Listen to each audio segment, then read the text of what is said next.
There are places on this planet where the very idea of living is pushed to its absolute edge.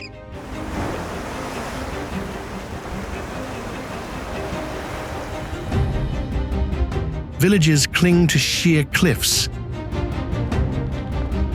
and entire communities remain cut off by brutal terrain and unforgiving climates.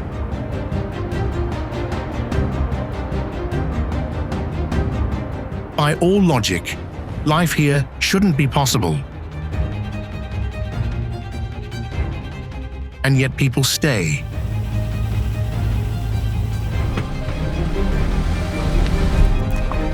They build homes, carve out paths, and carry on with daily life balanced on the brink of danger.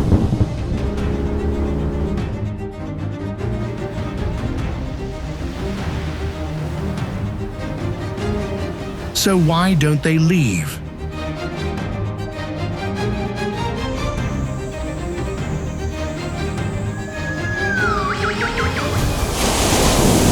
Is it history, generations of adaptation, or simply the absence of any other choice? And more importantly, how do they turn the unlivable into something ordinary?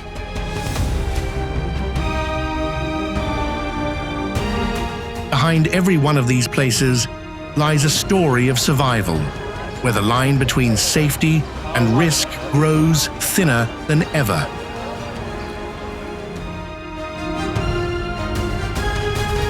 And now, we're about to explore some of the most extreme locations on Earth to find the answer.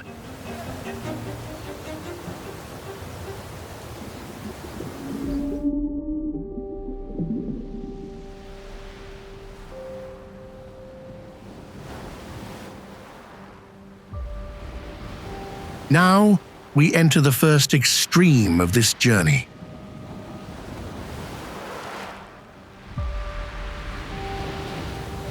Ittoqqortoormiit, an isolated outpost locked in the grip of the Arctic. Hidden deep within eastern Greenland, this small settlement is encircled by frozen seas.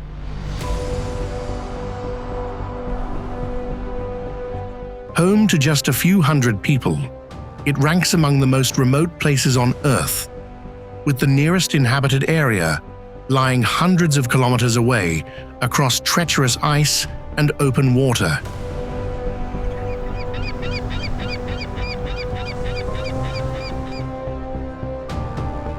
Here, winter dominates with brutal intensity.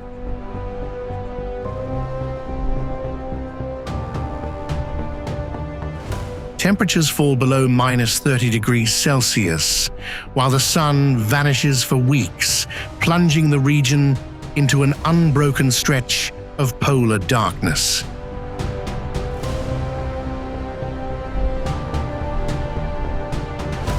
When summer finally emerges, it brings an eerie contrast, nearly constant daylight that lingers around the clock. Access is never guaranteed. There are no roads connecting this place to the outside world.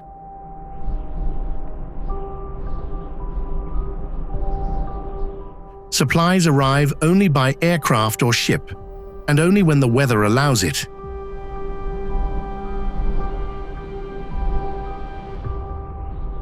Despite these extremes, life endures.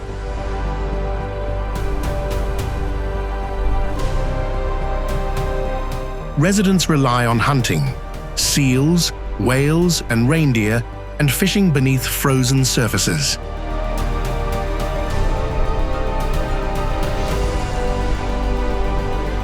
Vibrant houses punctuate the endless white, offering a striking visual contrast.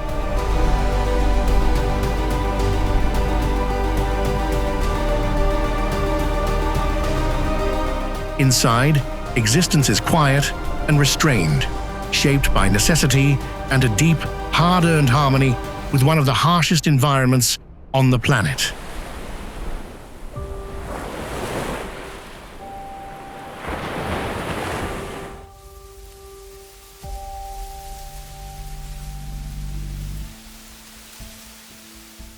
In southern Spain, Setenil de las Bodegas stands as one of Europe's most unusual settlements.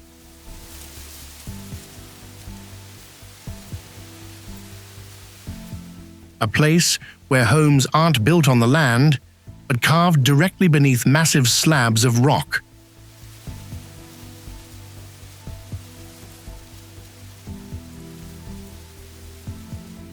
The town winds through the narrow gorge of the Trejo River, where steep cliffs press inward, forming vast natural overhangs.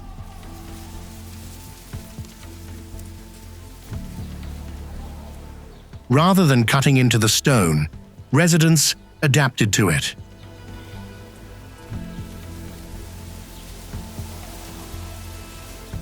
Houses, cafes, and shops sit tucked beneath these looming formations, with the rock itself becoming part of the structure.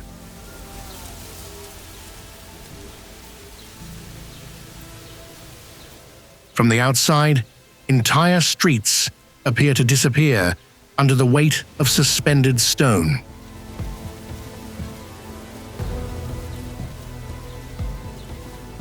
What remains visible is a narrow ribbon of space, just enough for daily life to unfold.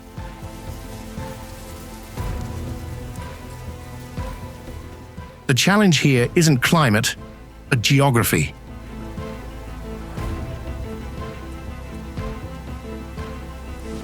In Setenil, the boundary between nature and architecture nearly vanishes, and life continues beneath enormous rock formations hanging overhead, an existence shaped by constant adaptation to the terrain itself.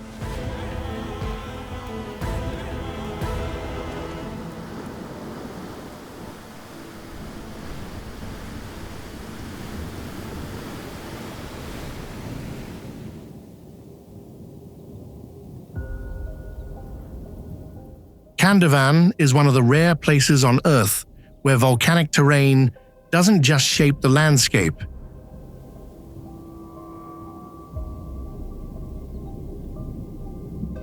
It becomes the living space itself. Thousands of years ago, ancient ash and lava formed cone-shaped rock formations that erosion slowly sculpted into a dense cluster of natural stone towers along the mountainside.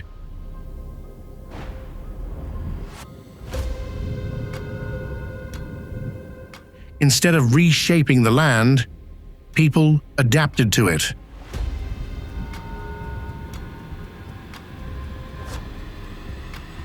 They hollowed out the interiors of these formations, expanding them into multi-level homes without relying on conventional building materials.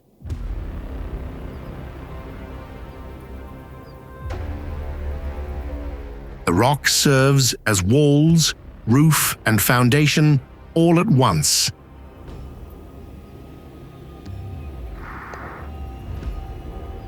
Naturally regulating temperature through the changing seasons.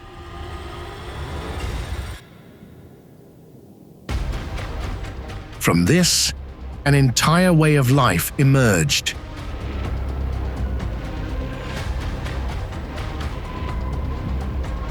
Narrow paths weave between the structures, while living spaces extend deep into the mountain itself.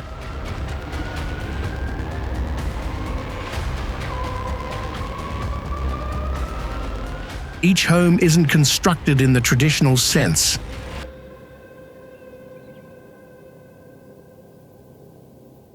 It's carved out, revealed from within a natural form that has existed for millions of years.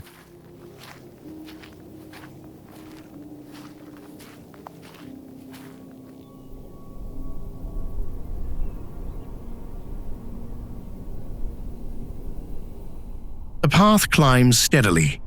The air begins to thin, and you realize you're entering Namche Bazaar.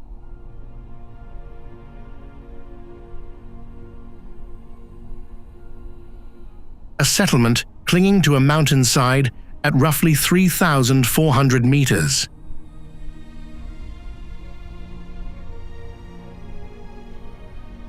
As the gateway to the Everest region, it can't expand outward across flat land.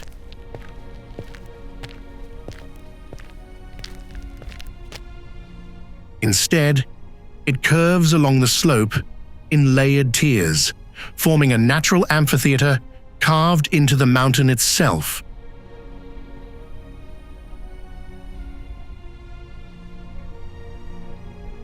At this altitude, oxygen levels drop to around 65 to 70% of what you'd find at sea level.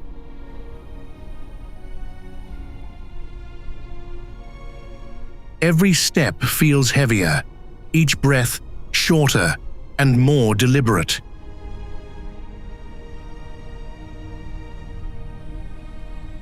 Daylight can be intense under clear skies, but once the sun slips behind the Himalayas, temperatures fall quickly.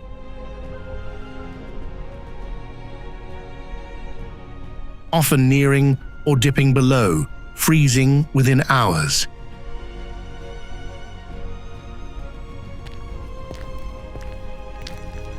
The terrain sets strict limits. Steep paths and narrow routes make vehicles nearly impossible to use, so transport depends on human porters and pack animals moving carefully along winding trails.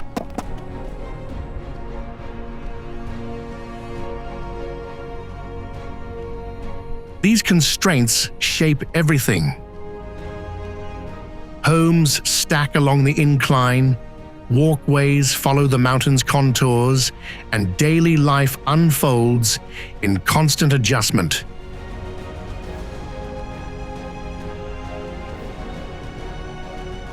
To thin air, sudden cold, and the natural isolation imposed by one of the highest landscapes on Earth.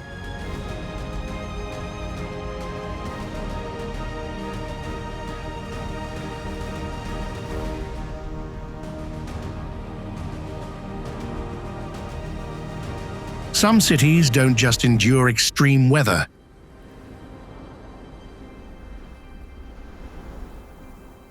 They are built within it, shaped by it from the ground up.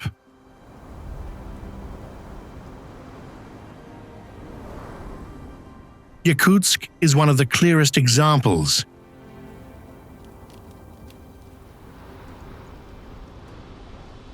The city stands on a foundation of deep permafrost, layers of frozen ground that stretch hundreds of meters below the surface and rarely thaw, even in summer.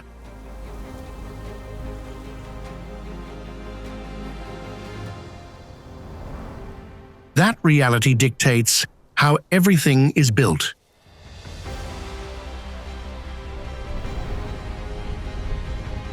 Many structures are raised on stilts, lifting them off the ground to prevent heat from melting the ice beneath.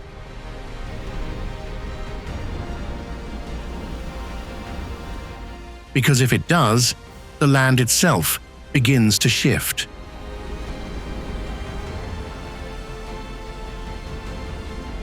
Winter here dominates nearly half the year.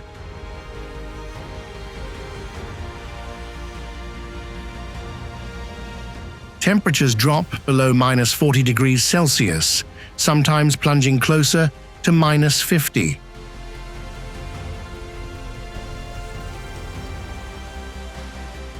The air is dry, dense, and biting.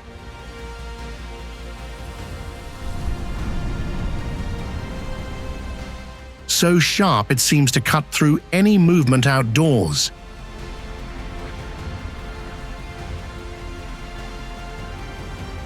Vehicles must be kept warm at all times, and even short distances become a physical challenge.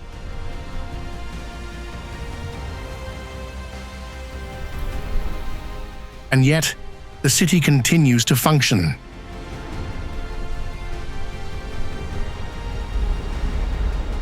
Schools remain open, markets operate, and daily routines carry on, reshaped entirely around the demands of the coldest months.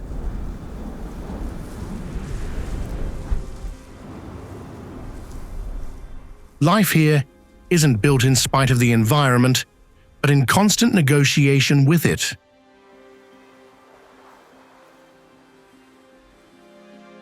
Where the cold isn't just a condition, but the foundation of everything.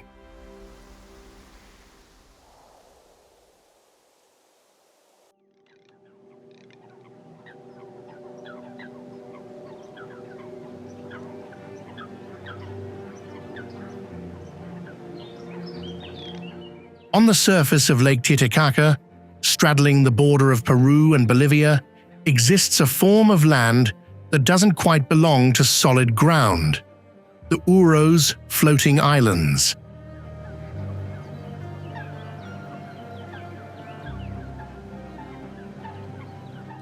At an altitude of nearly 3,800 meters, these islands aren't made of earth or stone.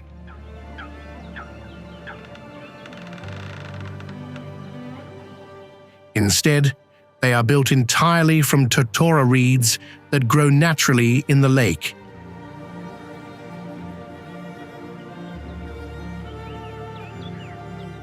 Over generations, the Uros people have harvested, woven, and layered these reeds into thick, floating platforms capable of supporting entire communities,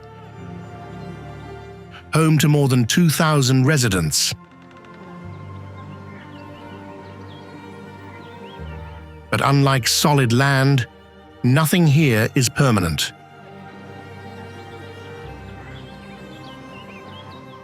The lower layers slowly decay in the water, forcing constant renewal.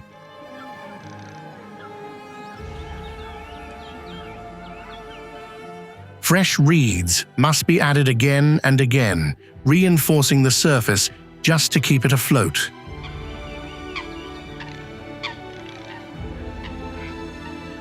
Because of this, life here is never truly fixed.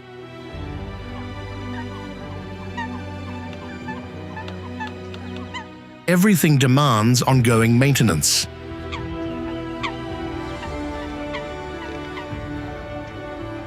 From the ground beneath each step to the structures above it.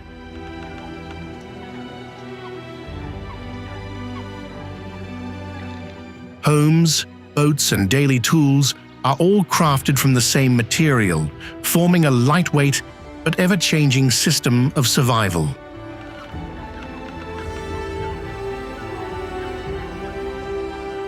Uros is more than a village on water.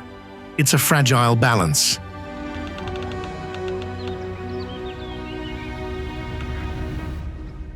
A place where people must continuously rebuild the very ground they stand on, just to remain above the surface of a vast and shifting lake.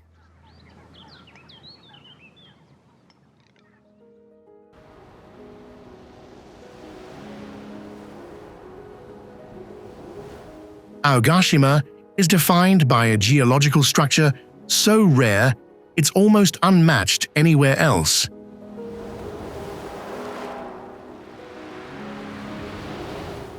A small island nested inside a volcanic crater, which itself sits within a larger crater.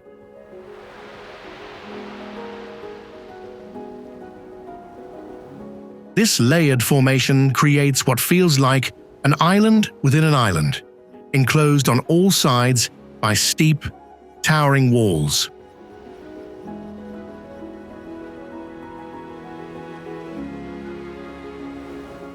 Within this isolated basin, residents cultivate small plots on mineral-rich volcanic soil, growing potatoes and vegetables for daily use.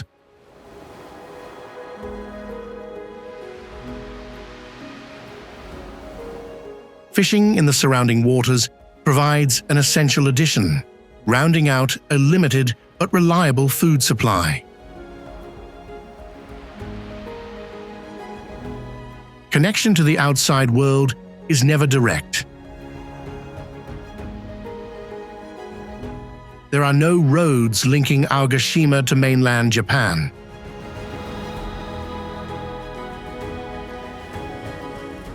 Everything, from fuel to processed food and everyday goods, must arrive by helicopter or boat, and only when the sea allows it.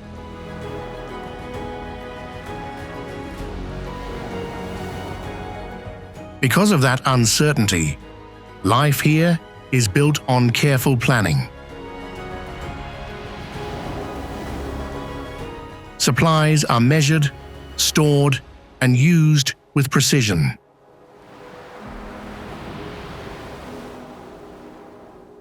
Turning resource management into a quiet, essential rhythm of survival.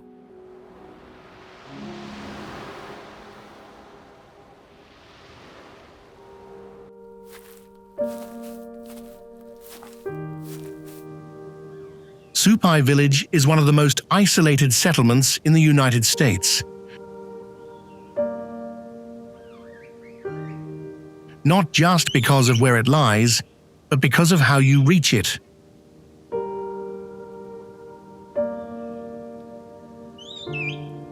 There are no roads leading in. Access comes down to two options: a long trek descending deep into the canyon, or a helicopter flight when conditions allow.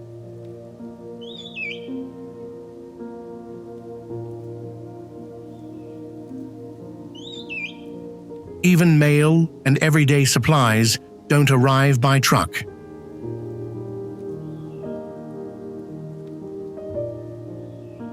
They're carried in by mule or air, depending on the weather.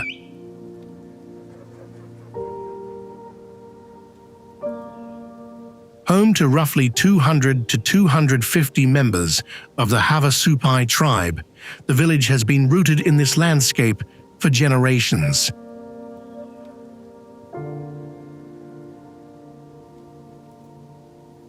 Life here centers around water, rare and vital within the canyon.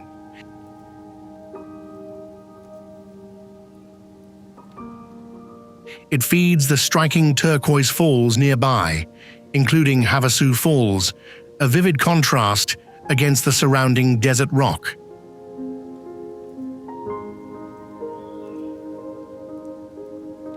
Enclosed by towering canyon walls that rise hundreds of meters overhead, the rhythm of Supai unfolds at a different pace.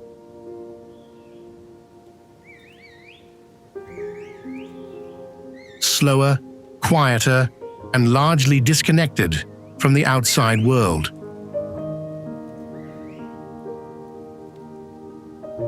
There are no highways, no traffic,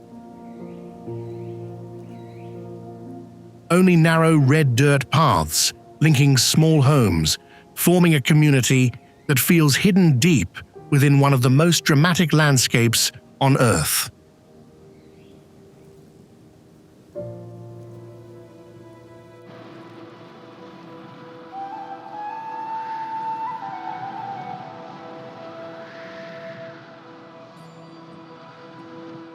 Nothing here stands still, not even the ice.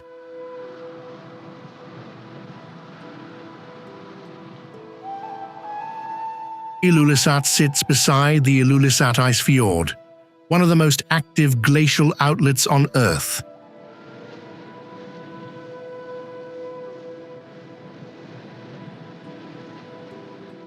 From it, the Sermek Kujalek drives out vast quantities of ice every day.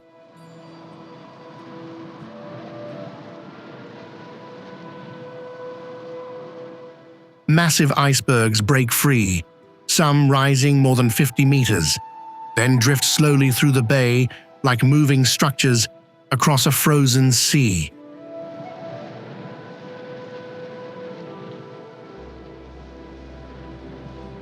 The entire region lies within the Arctic Circle. Winter stretches on with temperatures often below -20 degrees Celsius, while the sun disappears for weeks, leaving the landscape in prolonged darkness.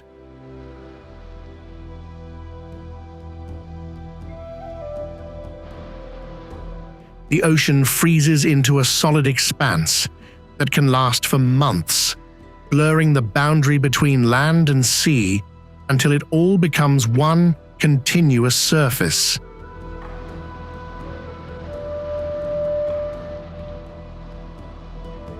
In these conditions, life follows the rhythm of the ice.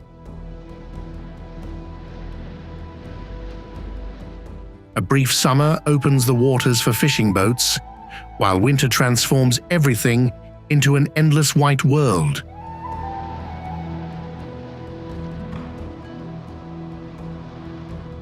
Where movement slows and every decision is shaped by the demands of the far north.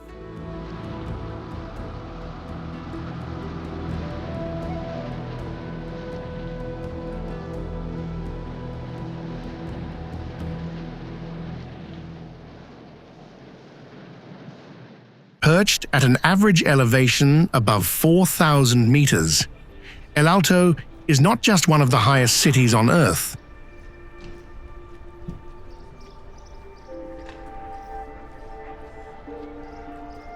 It's a place where daily life edges close to the limits of human endurance.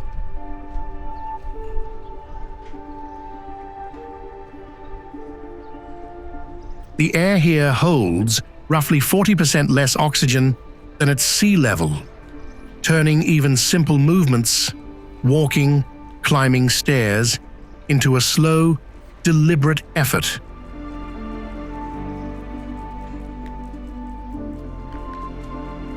The city stretches across the barren Altiplano, a windswept plateau where vegetation is sparse and the ground lies exposed under an open sky.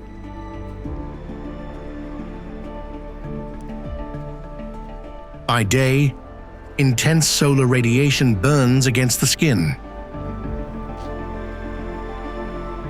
By night, temperatures drop sharply, creating a harsh and unpredictable thermal swing that defines the rhythm of life.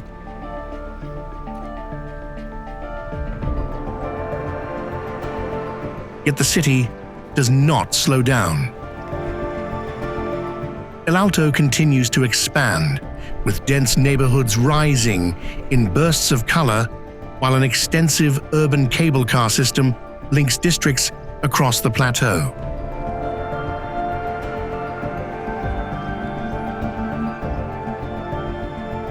Markets remain constantly active, evidence of a population that has adapted, endured, and built a way of life that moves in step with thin air and extreme shifts in temperature.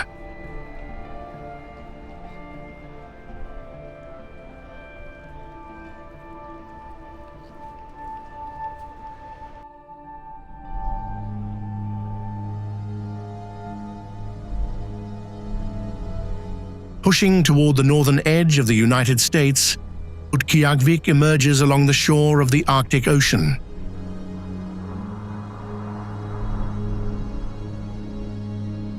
A shifting boundary between land and ice. In winter, the sea locks into a solid expanse. By summer, it fractures and opens into cold, dark water.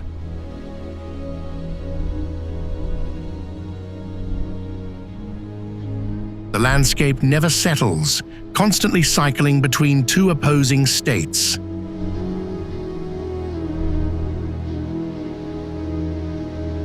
Temperatures often fall below -30 degrees Celsius, while strong Arctic winds drive the cold deeper, turning exposure into something sharp and immediate.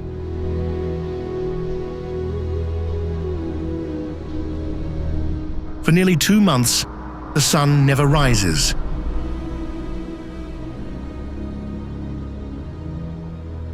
Plunging the city into continuous polar night.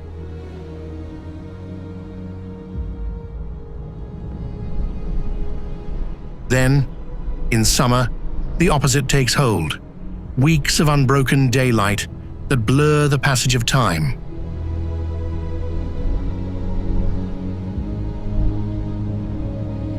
The terrain itself offers no stability.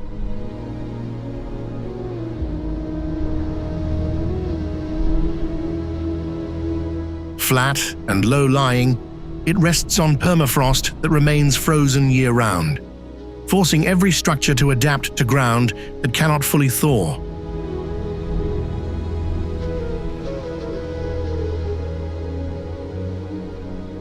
Ice, water, and light shift with the seasons, reshaping the environment again and again.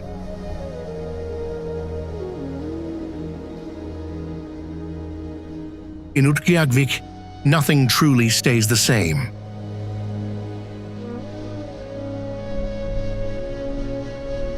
It's a place defined by constant transition, where life exists between extremes, suspended at the edge of the Arctic.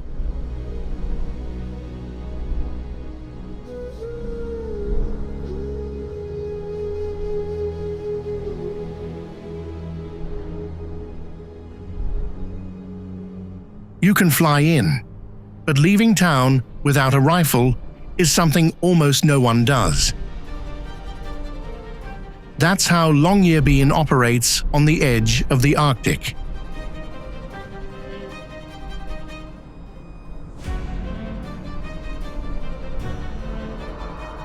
Set within the remote Svalbard, this settlement faces more than winter temperatures that regularly fall below -20 degrees Celsius.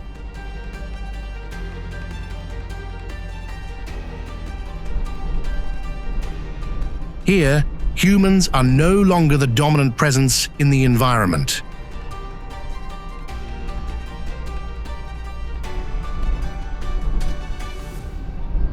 Beyond the limits of town lie ice, mountains, and open sea, terrain shared with freely roaming polar bear.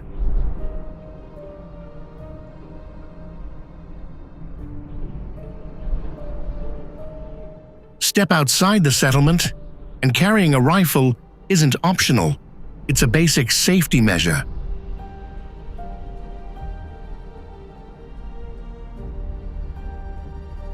Even within town, survival shapes everything.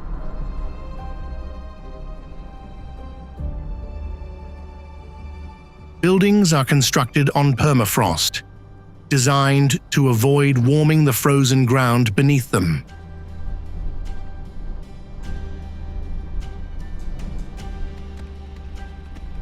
The rules of life here shift in ways rarely seen elsewhere.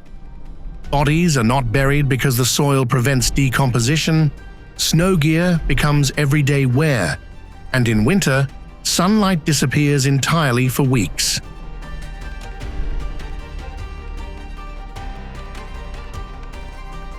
Longyearbyen isn't just a place to live.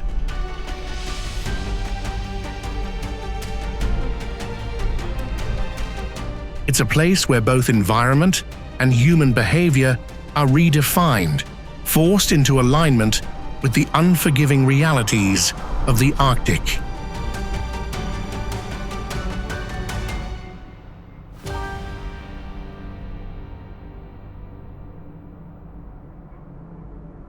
Standing on narrow wooden walkways stretched across the water, you begin to realize that Kampong Ayer operates like a city detached from land.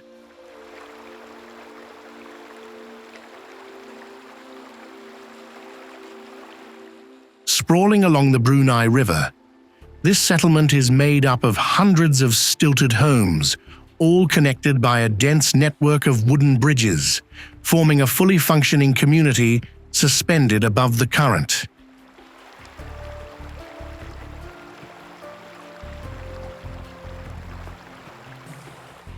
Here, every movement is tied to the water.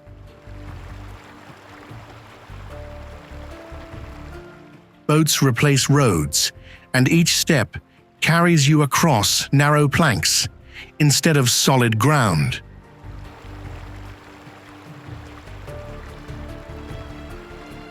The tides never stop shifting.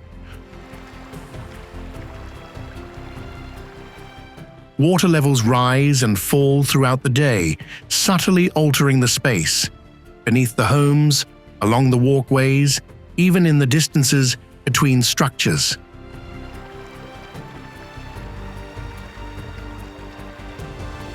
Within that constant motion, life continues.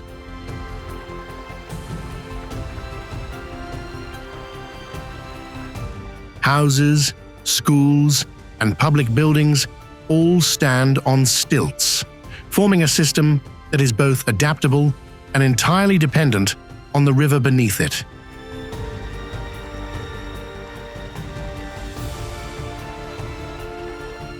In Kampong Ayer, the boundary between daily life and the water itself all but disappears, because the entire city moves with it.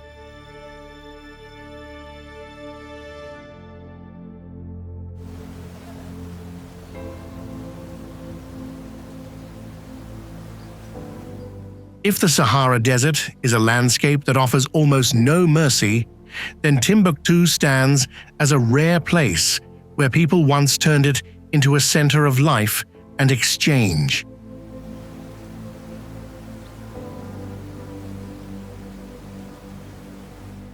Set along the southern edge of the desert, Timbuktu rose as a vital crossroads on trans-Saharan trade routes.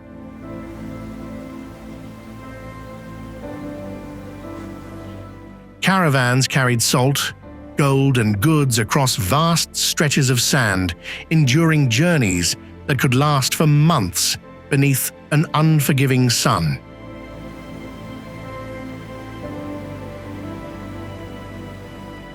To withstand these conditions, the city was built from what the land could provide: earth, clay, and compacted mud.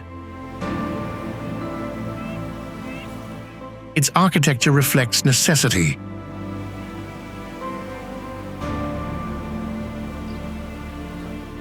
Thick walls and minimal openings shield interiors from the heat, maintaining a fragile balance against the extreme temperatures outside.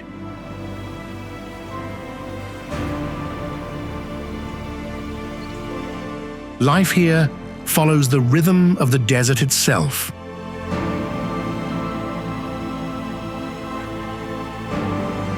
Movement begins at dawn or returns at dusk, while the harsh midday hours are spent in retreat from the burning air.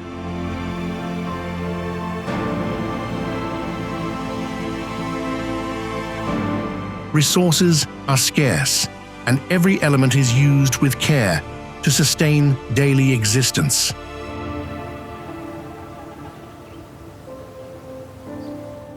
In this way, Timbuktu endures as a testament to a time when human life could take root.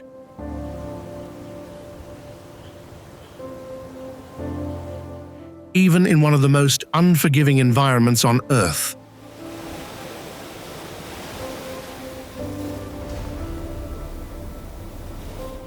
Thick fog rolls in from the sea, swallowing the horizon, until, at close range, Iturup Island slowly emerges from the cold waters of the Sea of Yakutsk.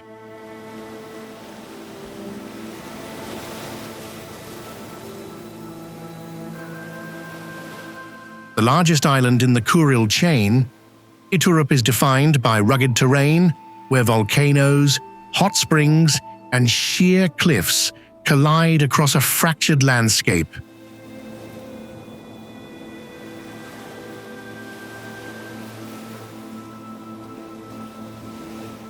Signs of geological activity are everywhere: steam rising from the ground, mineral veins staining the surface, giving the entire environment a sense of motion, as if it's never fully at rest.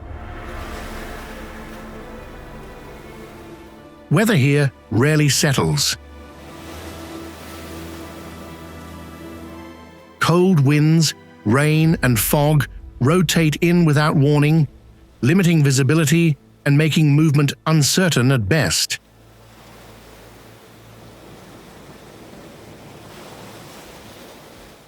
Encircled by rough seas, the island remains largely cut off from the outside world.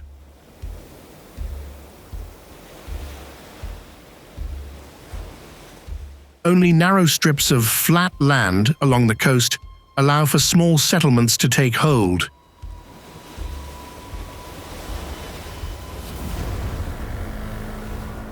Everything feels compressed, caught between volcanic forces, shifting weather, and the surrounding ocean.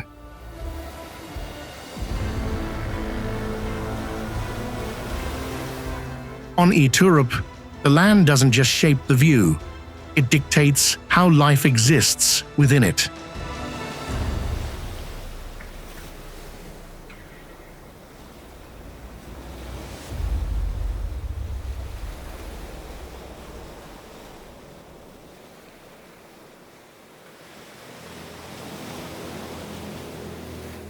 In Cherrapunji, rain doesn't simply arrive and pass.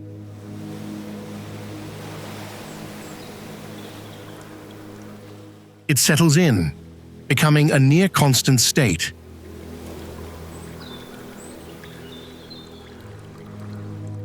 Known as one of the wettest places on Earth, this region can receive more than 10,000 to 11,000 millimeters of rainfall each year.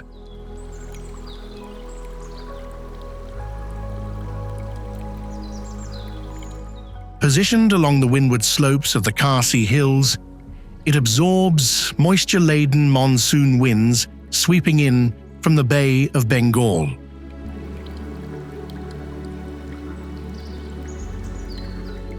The result is relentless rainfall, falling thick and steady over months at a time.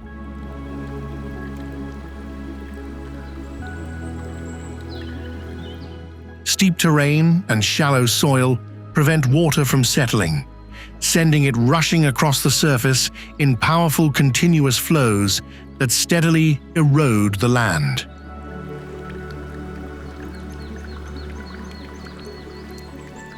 During the monsoon, waterfalls multiply across the landscape, mist fills the air, and the ground rarely dries.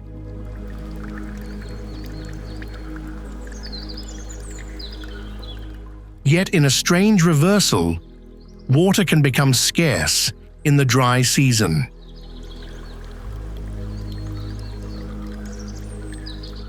Draining too quickly through rock layers and hidden fissures to be retained.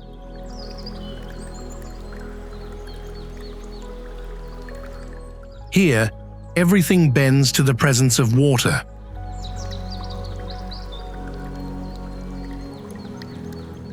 Living root bridges are grown rather than built, and movement, construction, and daily routines are all adapted to a world that never fully dries.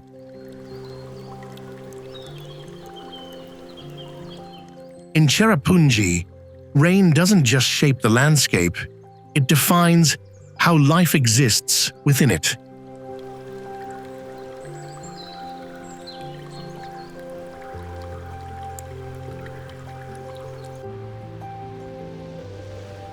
In the vast emptiness of the South Pacific, Pitcairn Island exists as a fragment of land almost entirely cut off from the rest of the world.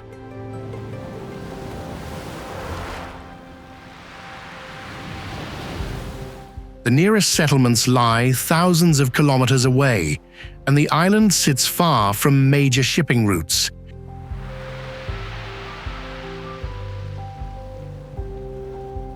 Making access dependent on rare vessels and brief windows of calm seas.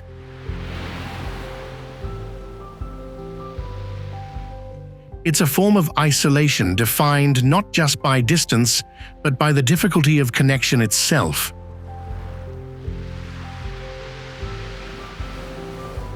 Formed by volcanic activity, Pitcairn is ringed mostly by steep cliffs with virtually no natural landing points.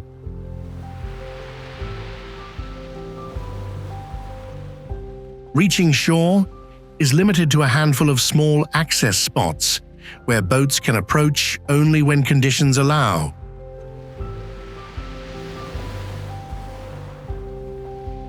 Inland, rugged and broken terrain further restricts usable space, confining daily life to the few areas that can be occupied.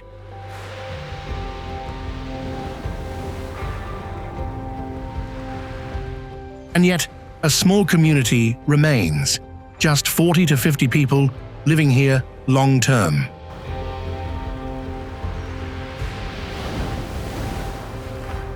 Their survival depends on fishing, small-scale farming, and occasional supplies brought in from afar.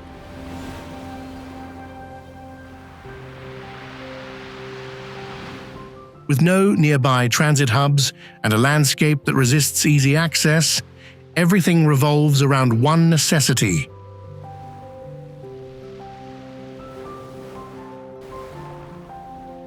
the ability to sustain life independently in a place the world rarely reaches.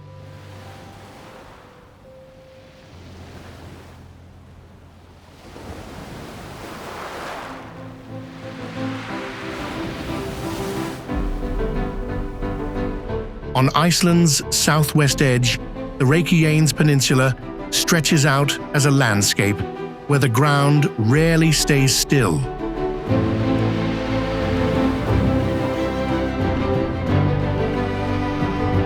Positioned along the boundary of tectonic plates, the Earth's crust here is pulled apart and fractured, exposing ancient lava flows, long fissures, and geothermal fields that vent heat from below.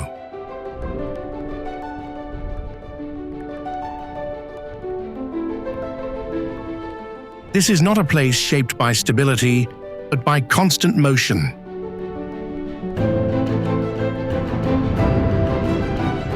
Black lava fields spread across the terrain, interrupted by volcanic craters, hot springs, and patches of earth that still radiate warmth beneath the surface.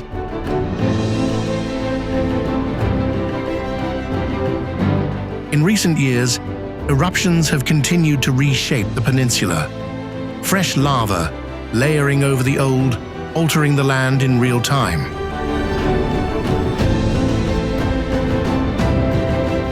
Above it all, the North Atlantic climate reinforces the harshness.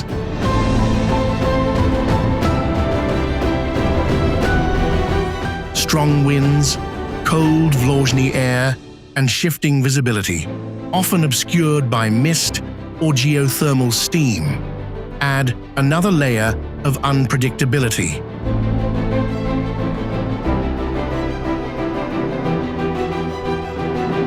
Here, geology is not a distant past, it's an ongoing process.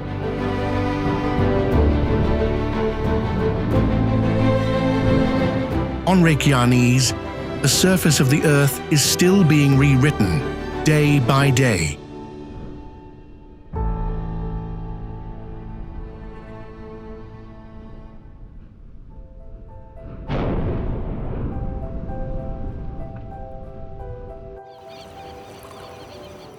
From the heart of Naples, Mount Vesuvius rises clearly along the horizon.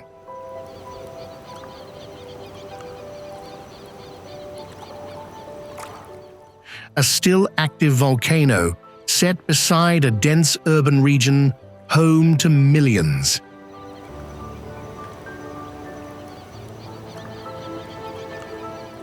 The distance between the city and the crater is only a few dozen kilometers, close enough that geological risk becomes part of everyday awareness.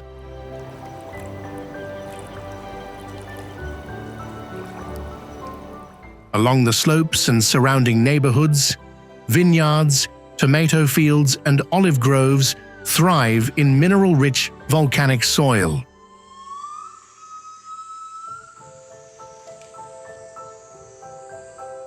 A familiar paradox where danger and fertility exist side by side.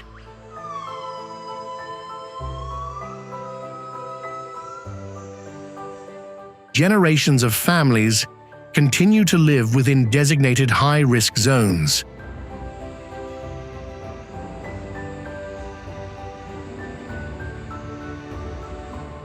Evacuation routes, warning systems, and emergency plans are not abstract concepts.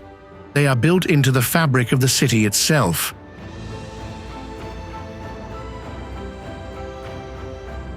And yet, life moves forward.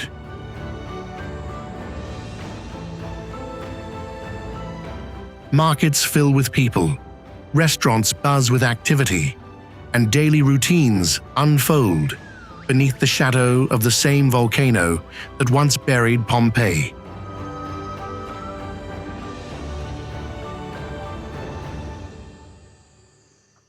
In this setting, life doesn't stand apart from risk.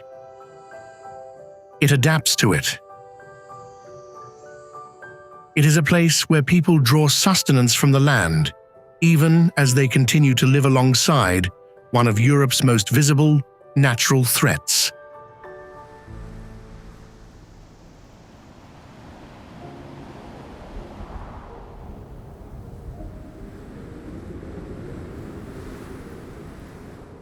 Where steep rock faces drop straight into cold coastal waters, Nuuk emerges as a small capital set against the vastness of the Arctic.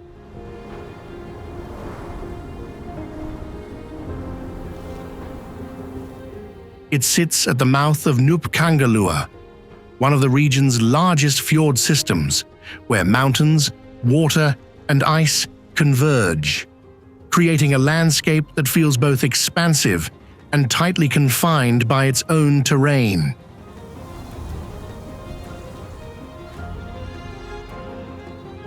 Despite its status, Nuuk is home to only around 20,000 people. Yet that accounts for a significant share of Greenland's total population, a scale that feels strikingly small for a national capital.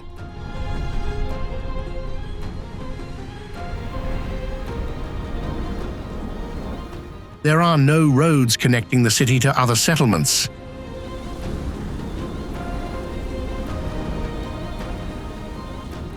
Travel beyond it depends on ships, planes, or helicopters, each journey shaped by distance and the unpredictability of Arctic weather.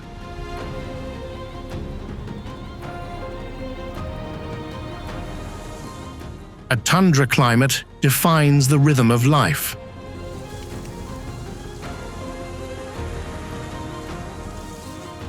Winters are long and cold, while summers are brief, rarely rising above 10 to 15 degrees Celsius.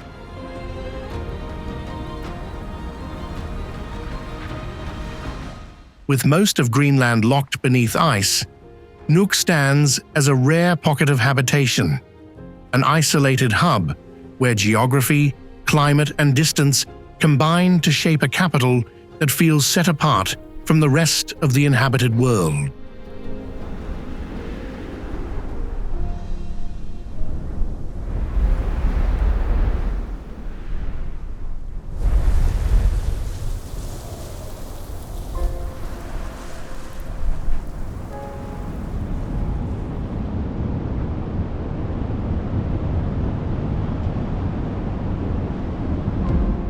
You don't approach Mount Roraima like a typical mountain. You enter it as if stepping into a world cut off from the earth below.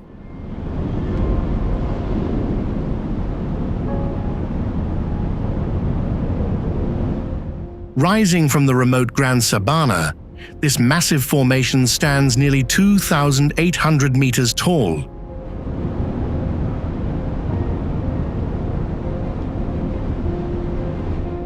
Its summit is flat and expansive, ringed by sheer vertical cliffs that seal off almost the entire perimeter.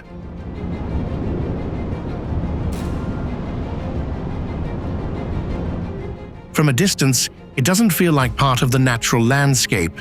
It looks as though it's been carved out and suspended in the sky.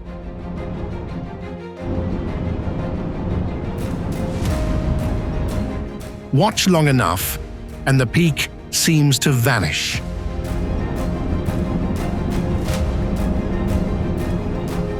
Clouds and mist drift across its surface, revealing and concealing it in turns, as if the mountain itself refuses to remain fully visible.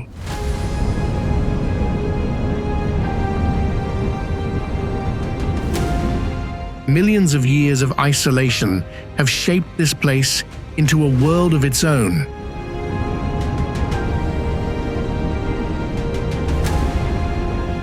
An ecosystem largely disconnected from everything below.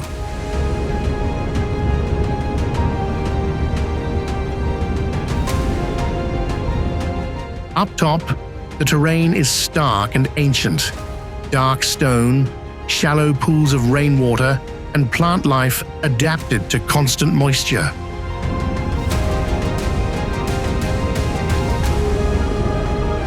There are no direct routes to the summit, only towering rock faces that form a near impenetrable boundary.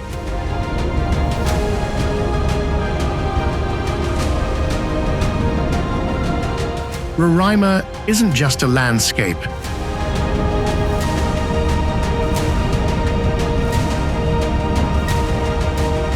It feels like a fragment of Earth, preserved in a state apart from the rest of the world.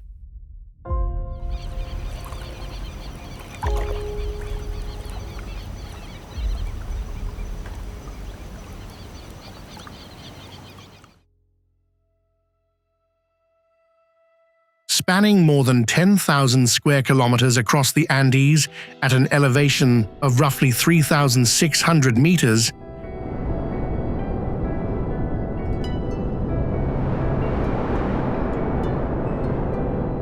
Salar de Uyuni is the largest salt flat on Earth. But its true impact goes beyond sheer scale. It's the sense of space. A near-perfect plane stretches endlessly toward the horizon, distorting perception and making distance almost impossible to judge with the naked eye.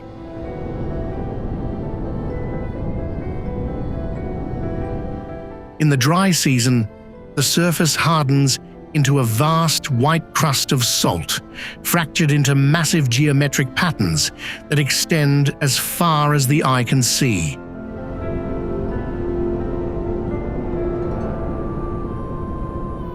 There's no vegetation, no water, just an unbroken expanse of blinding white under the harsh, high-altitude sun.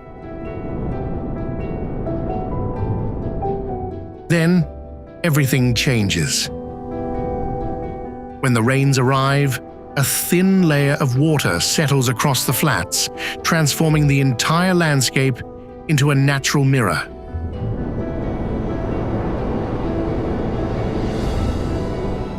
Sky and ground merge into one seamless reflection, the horizon dissolves, and orientation itself begins to falter, creating the illusion of a world turned upside down.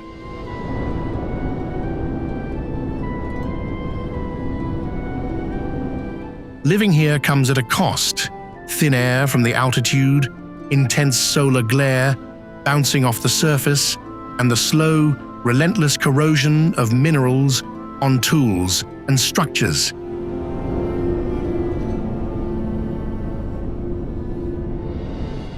And yet, people remain. Small communities persist along the edges, harvesting salt, supporting tourism, and even building homes from blocks carved directly out of the earth itself.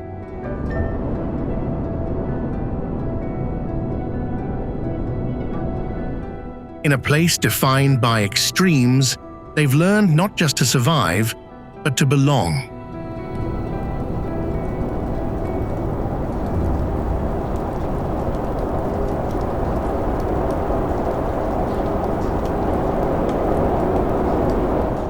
Deep within the Siberian tundra, Oymyakon exists at the edge of what's physically possible.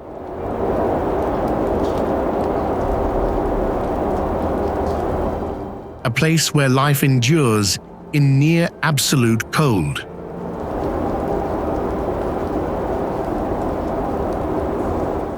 Temperatures here routinely plunge to -50, even -60 degrees Celsius.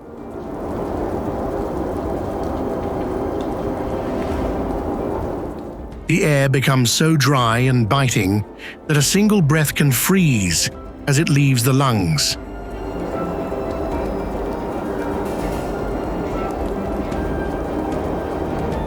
This isolated village lies surrounded by mountains and endless frozen plains, where travel between areas depends entirely on shifting weather and unreliable ice roads.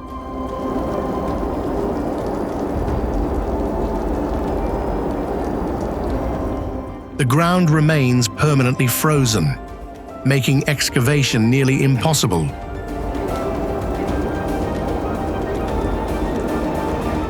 Vehicles must be kept running or constantly heated to prevent engines from failing.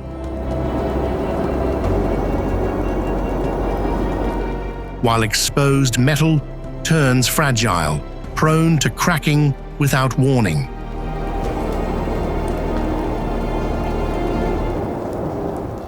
Everyday life is built around survival.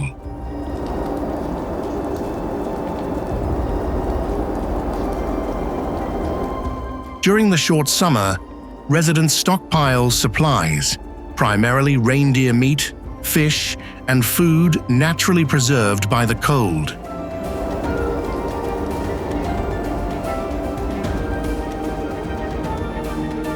Children attend school only when conditions allow, and on the harshest days, outdoor activity comes to a complete halt.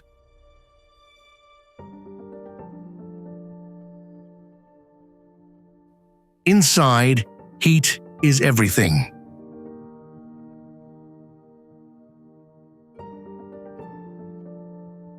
Wood stoves burn continuously, becoming the center of each home, sustaining daily life in an environment that relentlessly tests the limits of human endurance.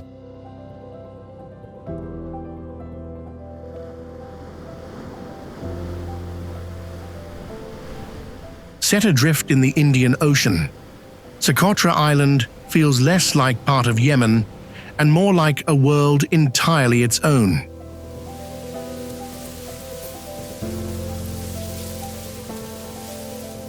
Millions of years of isolation have shaped a landscape unlike anything else on Earth.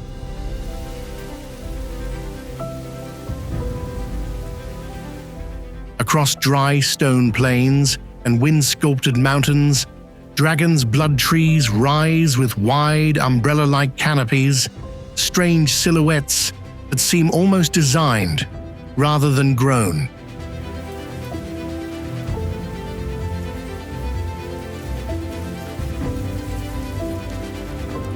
What makes this place extraordinary is its flora. So alien in appearance, it seems to belong to another world.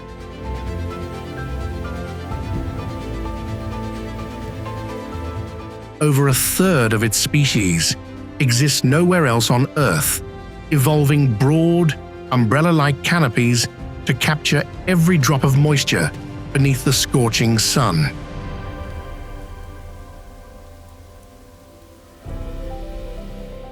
Yet small communities still call this island home, living off livestock and coastal fishing.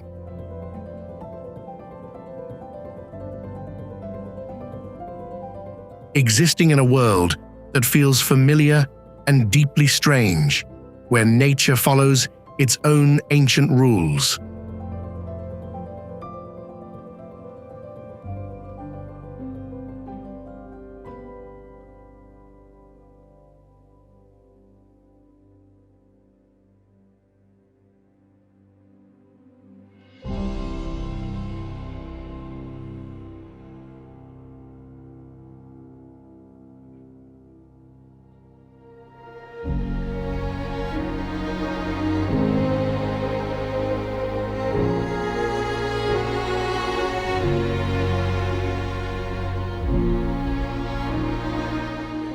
Journey comes to an end, what lingers isn't just the extremes of these places,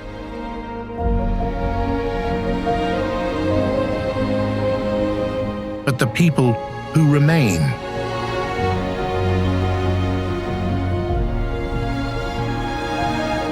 They stay, they adapt, and they shape a way of life that endures on its own terms.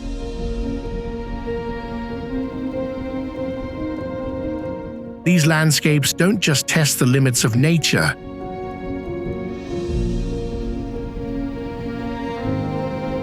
They reveal how far human resilience can stretch.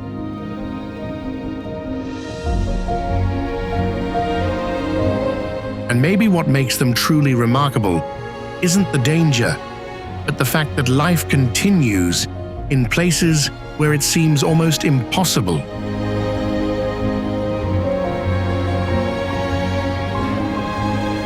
Of all the places we've explored, which one surprised you the most? Let me know in the comments below.